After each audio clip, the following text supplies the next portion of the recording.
சங்க இலக்கியச் சிறப்புகள். கற்பனைச் சிறப்பு. தலைவியைத் தேடித் தேடி களைத்துப் போன செவிலி ஒருத்தியின் நிலையை கற்பனை திறன் கொண்டு தம் மேலிட்டுக் கொண்டு புலவர் பாடும் சிறிய பாட்டு ஒன்றில் தேடிக் கலைத்த களைப்பின் எல்லை தெரிகின்றது. அந்த துன்ப உணர்வை எவ்வளவு அழகாக உணர்த்திக் காட்டுகின்றார் பாருங்கள். காலே பரிதப்பினவே, கண்ணே நோக்கி நோக்கி வாழ் இழந்தனவே, அகல் இரு விசும்பின் மீனினும் பலரே மன்ற இவ்வுலகத்துப் பிறரே என்ற குறுந்தொகை பாடல் எவ்வளவு அழகாக உணர்த்தியிருக்கின்றது பாருங்கள். தலைவியின் சொற்படி ஆடும் தலைவனின் இயல்பை ஒரு காதற் பரத்தை உரைப்பதாக கற்பனை செய்து கொண்டு கூற்றமைத்துப் பாடுகின்றார் புலவர் ஒருவர். எவ்வளவு அழகாக அவளது சினக்குறிப்பை சொற்களில் தீட்டிவிடுகின்றார் பாருங்கள்.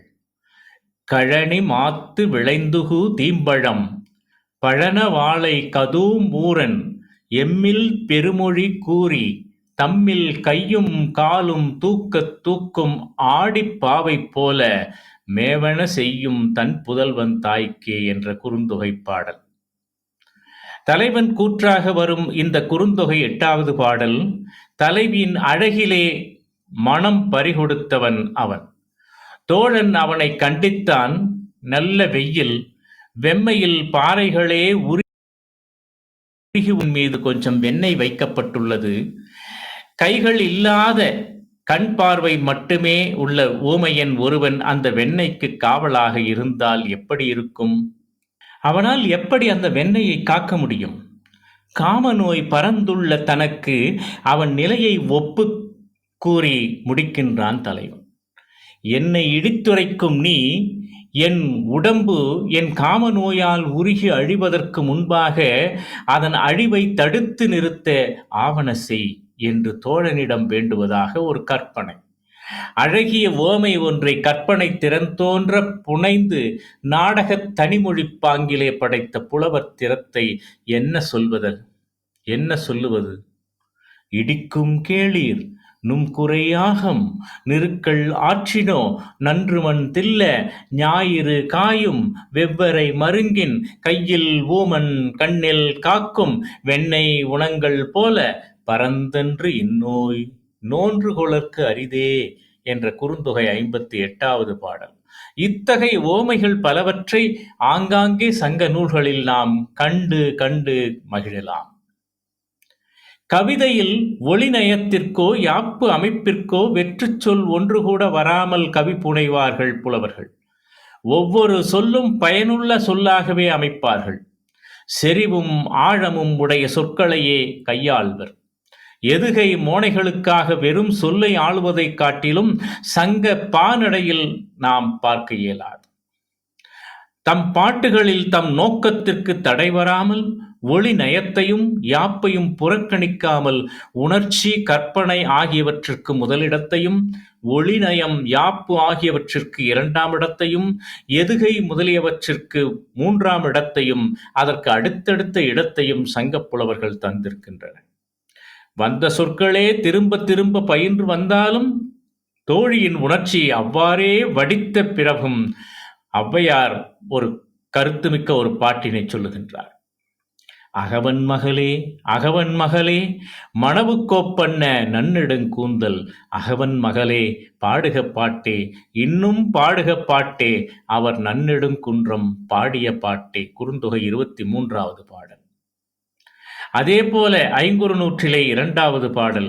வாழி ஆதன் வாழி அவினி விளைக வயலே வருக இரவலர் என வேட்டோலே யாயே யாமே பல்லிதழ் நீலமொடு நெய்தல் நிகர்க்கும் தன்துறை ஊரன் கேண்மை வழிவழி சிறக்க என வேட்டோமே என்று பாடுகின்றார்.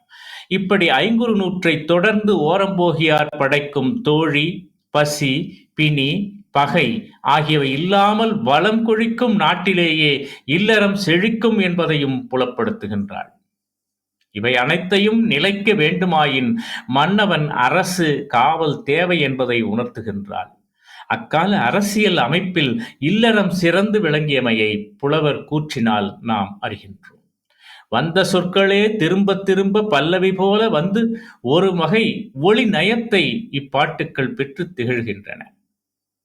ஆற்றுதல், போற்றுதல், பண்பு, அன்பு, செறிவு, அறிவு, நிறை, முறை, பொறை ஆகியவற்றிற்கு நிறைவான இலக்கணம் வகுக்கின்றார் நெய்தல் களி பாடிய புலவர் நல்லந்துவனார். இந்த வரிகளெல்லாம் துள்ளலோசை நயம் பொருந்தி வருவனவற்றுடன் கருத்து கருவூலமாகவும் நமக்கு விளக்குகின்றன. கலித்தொகை 133வது பாடலிலே ஆற்றுதல் என்பது அலர்ந்தவர்க்கு உதவுதல், போற்றுதல் என்பது புணர்ந்தாரை பிரியாமை, பண்பு எனப்படுவது பாடறிந்து ஒழுகல், அன்பெனப்படுவது தன்கிளை செராமை, அறிவெனப்படுவது பேதையர் சொல் நோன்றல், செறிவெனப்படுவது கூறியது மறாமை, நிறையெனப்படுவது மறை பிறர் அறியாமை, முறையெனப்படுவது கண்ணோடு துயில் ஒவ்வல், பொறை எனப்படுவது போற்றாரை பொறுத்தல் என சங்கப் பாடலினுடைய ஒளி நயம், உணர்ச்சி, கற்பனை, விழுமிய கருத்து அனைத்தும் பொதிந்து விளங்குகின்றது என்பதற்கு இந்த ஒரு பாடல் சான்றே போருமானது. பாரிக்கும் மாரிக்கும் ஒப்புமை கண்ட கபிலர் பாரி மாரியினும் சிறந்து விளங்குகின்றான் என்ற தம் வியப்பு உயர்விற்கு கவிதை வடிவம் தந்து கணிக்கின்றார். அப்பாட்டு வடிவத்தால் சிறந்தும், கருத்து வளத்தால் சிறந்தும், ஒளிநயத்தால் சிறந்தும், இத்துணையும் பொதிந்த நடையால் சிறந்தும் விளங்கும் இணையற்ற புறப்பாடல் ஒன்று. பாரி பாரி என்று பலவேத்தி ஒருவர் புகழ்வர் சென்னா புலவர், பாரி ஒருவனும் அல்லன் மாரியும் உண்டு ஈண்டு உலகு புறப்பதுவே என்று சொல்லுகின்றார். சங்க இலக்கிய உவமை. உவமை அணி பெரிதும் இடம்பெறுவது சங்க இலக்கியங்களில். அதுவும் உள்ளது புனைதலாகவே வருகிறது. சொல்லும் போது இருப்பதை சிறப்பாக சொல்வதற்குத்தான் ஓமை பயன்படுகிறது. இந்த ஓமையும் அறிந்த ஒன்றாகவே உள்ளது. சங்கப் புலவர்கள் தாம் கண்ட இயற்கை காட்சிகளை சொற்களால் வரைந்து காட்டுவதற்கு இந்த ஓமை அணியை பயன்படுத்திக் கொண்டார்கள். அழகை பாராட்ட சொல் இல்லை. அவர்கள் பயன்படுத்தி கொண்ட அழகை பாராட்ட சொல் இல்லை. இயற்கை காட்சிகள் பல செறிந்து கிடக்கும் இலக்கிய பூங்காவாக சங்க இலக்கியம் காட்சி தருகிறது.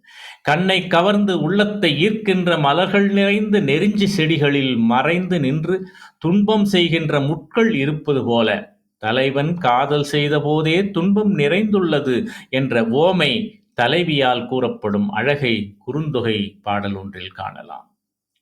புன்புலத்து அமன்ற சிறியிலை நெருஞ்சி கற்கின் புதுமலர் முட்பயந்தாங்கு இனிய செய்த நம் காதலர் இன்னா செய்தல் நோமின் நெஞ்சே. தலைவனை பிரிந்த துயரத்தால் தலைவி ஒருத்தி கலங்கி நிற்பதைத்தான் இந்த பாடல் சொல்லுகிறது. அவள் தன் வருத்தத்தின் இயல்பிற்கு அர்த்தம் நன்னிய அருங்குடி சீரூர் மக்கள் போதிய அணிலாடு முன்றிற் புலப்பில் போல என்று அணிலாடு முன்றிலை ஓமையாக்குகின்ற அழகு இயல்பானது மட்டுமன்று, மறக்கவும் இயலாதது. இந்த ஓமை படைத்ததனால் புலவர் பெயரையே அணிலாடு முன்றினார் என்று தமிழுக்கு வழங்கலாயிற்று. மழையால் கழுவப்பட்ட மலை தூய்மையாக கழுவப்பட்ட யானை போல தோன்றும் என்கிறார் கபிலர். ஒரு மழை பெய்து ஓய்ந்ததும் மலைப்பகுதிக்குச் செல்வோர் பெரும் பாறைகளைத் தம் கண்களால் கண்டதும் இந்த ஓமை எத்துணை தூரம் இயல்பானது என்று நாம் உணரலாம். மாசற கழிய யானை போல பெரும் பெயல் உழந்த இரும்பின துருகள் என்ற குறுந்தொகை பாடல் இதனை உணர்த்துகிறது. மலையின் மீது தவழ்ந்து செல்லும் மேகங்களை காணும் கபிலருக்கு பஞ்சினால் செய்த மிக மெல்லிய நூலிழைகள் நினைவுக்கு வருகின்றன. அவற்றை ஒப்புமையாக்குகின்றார் புலவர்.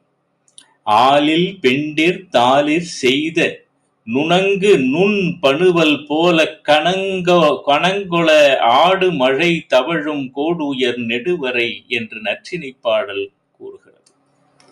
ஆலில் பெண்டிர் தாளிர் செய்த நுணங்கு நுண் பணுவல் போல கணங்கொள ஆடு மழை தழுவும் கோடுயர் நெடுவரை என நற்றிணை பாடல் இதனை நினைவுறுத்துகிறது. தலைவி சோர்ந்து வாடிப்போதலை காண்கின்ற தோழிக்கு அவள் வாட்டமும் சோர்வும் தேரின் சக்கரத்துக் கீழ் நெறிப்புண்ட உப்பங்கழிப்புறத்து நெய்தற்பூ நினைவில் வருகின்றது. குன்னூர் கிழார் மகனார் இந்த உவமையை கற்பனையில் பாடுகின்றார். கடுமா நெடுந்தேர் நேமி போகிய இருங்கரு நெய்தல் போல வருந்தினல் அலியல் நீ பிரிந்திசினோலே. கடுமா நெடுந்தேர் நேமி போகிய இருங்கரு நெய்தல் போல வருந்தினல் அலியல் நீ பிரிந்திசினோல. குறும்பாடல் இதனை உணர்த்துகிறது. பாண்டியன் இளவந்திகை பள்ளித் துஞ்சிய நன்மாறனை நினைத்து நின்று வாழ வேண்டும் என்று வாழ்த்தும் நக்கீரர், இருளகற்றும் கதிரவனும் நிலவுச் செல்வனும் போல என உவமையாக வாழ்த்துகின்றார். குறுந்தொகை கடவுள் வாழ்த்து செவ்வேலை பற்றிய சிறந்த ஒரு பாடலாக அமைந்துள்ளது.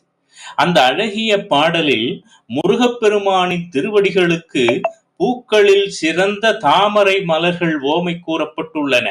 செந்நிற மேனிக்கு பவழம் ஓமிக்கப்பட்டுள்ளது. சிவந்த ஆடைக்கு குன்றியின் சிவந்த நிறம் ஒப்புமை.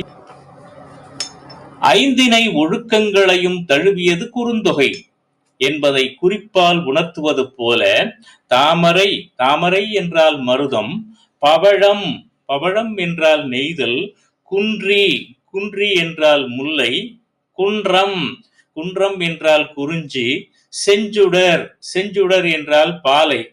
ஆக மருதம், நெய்தல், முல்லை, குறிஞ்சி, பாலை ஆகியவற்றை இப்பாடல் பெற்றிருத்தல் கருதி இன்புறத்தக்க ஒன்று என்பர் அறிஞர்கள். எல்லா குற்றமும் தீர்ந்த செய்யுள் என்று இதனை எடுத்துக் காட்டி மகிழ்வர் யாப்பருங்கலக்காரிகை உரையாசிரியர். அந்த பாடலின் அழகிய வடிவம் இதோ. தாமரை புரையும் காமற் சேவடி பவழத்தன்ன மேனித் திகழொளி குன்றி ஏய்க்கும் உடுக்கை குன்றின் நெஞ்சு பகவெறிந்த செஞ்சுடர் நெடுவேல் சேவலங் கொடியோன் காப்ப ஏம வைகள் எய்தின்றால் உலகே என்ற குறுந்தொகை பாடல்தான் இது. தலை சிறந்த ஓமை என்பது பொருளின் தன்மையை விளக்குவதோடு அதனை சிறப்பிப்பதாகவும் இருக்க வேண்டும் என்று இக்கால அறிஞர்கள் எல்லாம் கூறுவர். இதனைத்தான் தொல்காப்பியரும் உயர்ந்ததன் மேற்றே உள்ளுங்காலை என்று ஓமவியலில் குறிப்பிட்டுள்ளார். இவ்வாறு சங்கப் புலவர்கள் படைக்கும் ஓமை அணிகள் சிறந்தனவாக இருப்பதோடு பொருளை சிறப்பினவாகவும் அமைகின்றன. சங்கப் பாடல்கள் எல்லா வகையிலும் உருவம், உள்ளடக்கம், உள்ளவாறு, புனைதல், ஓசை, ஒளிநயம், சொல்லாட்சி, ஓமை ஆகிய அனைத்து வகைகளையும் சிறந்தனவாக இருத்தலை நாம் ஓர்ந்து இன்புறத்தக்கனவாகும்.